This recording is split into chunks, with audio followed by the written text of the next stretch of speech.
Using the hyperdoc for the We Choose Honor WCSA. If you're viewing this, then you are ready to type your essay, but maybe you can use this hyperdoc, which is meant to be used as a guide to help you. While it might be confusing at first, to see all this information laid out at one time, really it's just more of a calendar, an interactive calendar that gives you the steps one at a time that you can go through at your own pace.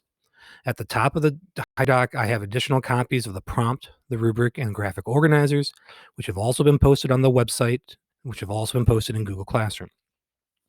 I have a video explaining the assignment itself, what you're writing, how to write it, what it should look like. And then I have a list of processes you probably want to go through this week. You do not need to keep up with the dates. These are suggestions. If you want to move faster, you can. If you want to move slower, that's fine too. Step one is remembering all the work we've done up until this point. If you need help, click on MLK resources and it should bring up a list of things I had from class. You can find these yourself by going back through Google Classroom, but I have them all in one place to make it easier for you. The original graphic organizers, attention gaining strategies, a sample introduction, the slideshow from class. I had all of that stuff we've done together, including soapstone, which is the rhetorical situation. And even those sample videos about writing introductions and first body paragraphs. All this stuff is what you're doing with our new essay, just with different content. So, same skill, new text. This was for the letter from Birmingham Jail.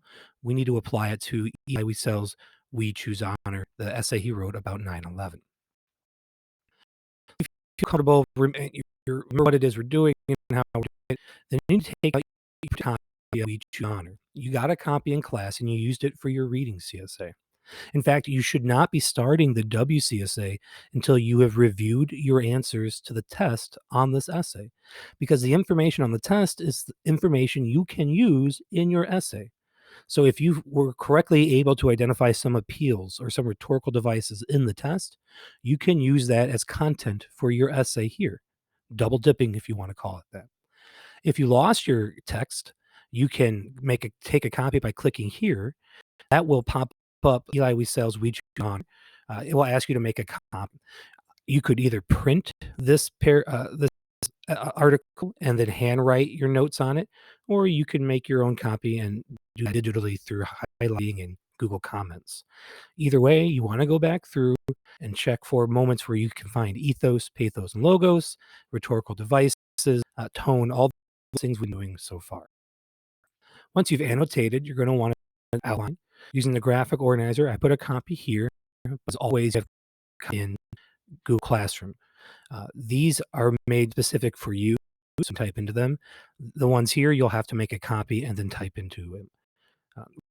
Once your outlining done, graphic organizer done, you're going to want to compose a draft. That might just be cutting and pasting things from your graphic organizer, or typing them if what you wrote there was not complete sentences. I've supplied a Google Doc here in case you lost your or forgot you can type from Google Classroom. In Google Classroom, I had that same Google Doc, but it has a specific copy made just for you.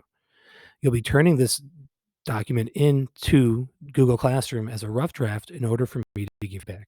So I encourage you to use this copy. But if you're forgetful or just lost or flustered, you can click here and make a copy of that document. Then when you have your draft, submit it to Google Classroom. Once you get your feedback from me and you've looked at the rubric, which I've posted here, I want you to tell me what feedback or what did you change? What changes did you make after getting feedback from your rough draft? Put that information in here. Then when you're ready to submit, grade yourself using the rubric, giving yourself from, sufficient evidence through Exemplar, and then submit to turnitin.com. You'll see that these dates on some stages say it should be done by next week. I hope that's the case, but you can always take more time if necessary. Just please stay in communication with me. I hope this helped.